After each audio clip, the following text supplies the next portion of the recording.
Here we have the introductory look of different types of epithelial tissues. Now we should move ahead to know about these types of epithelial tissues in detail. Beginning with the first one, which is the simplest of all, the simple squamous epithelium tissue. These are the protective tissues in the animal body and cover most organs and cavities within the body. It also forms a barrier to keep different body systems separate. The cells of this tissue are flat and lie upon the basement membrane. The flat nature itself states their function and locations. Such type is mainly used to transport or diffuse substances across the membranes and also performs filtration. So, where do you think we will find them? Well, think of the surfaces in our body, the lining of blood capillaries, in the lining of alveoli, and also in the inner lining of mouth. Well, when we talk about epithelial tissue, how can we forget the skin? But just think, how can we afford to have such a delicate layer on the surface that covers the entire body?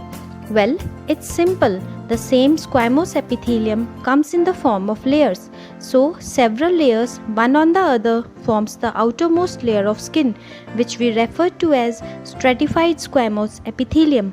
Because of multiple layers, the stratified squamous epithelium prevents wear and tear of the upper surface of skin. Now, the next type of epithelial tissue is where we have tall pillar-like structures. These are referred to as columnar epithelium due to the column-like appearance that they have. Now, you may wonder, why do we need such types of cells for covering a surface?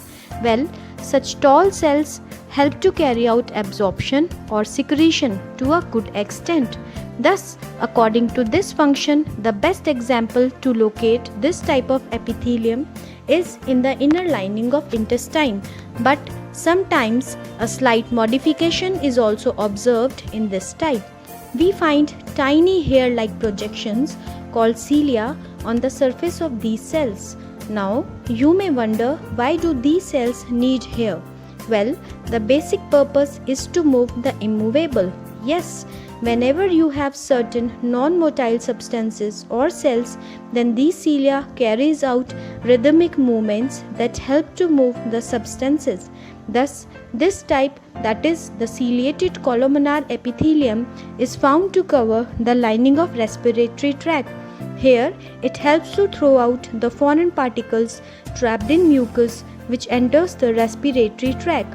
Another location is in the fallopian tubes of the female reproductive system, where the cilia help to propel the ovum in the forward direction. Now, these columnar cells are doing their jobs well, but at times some substance aggressively pass through small channels which are lined by these epithelial cells. So then, along with the absorption and secretion, we need support too. Here, the cuboidal epithelial cells come for supportive work. These cuboidal cells are found in the lining of kidney tubules, in the thyroid, and in the salivary ducts of salivary glands. Lastly, we also find certain specialized modifications in these cuboidal cells. They attain the capacity to secrete important substances in the body. These are simply formed by invert folds in the cuboidal cells. The cells are called as gland cells and the tissue is called as glandular epithelium.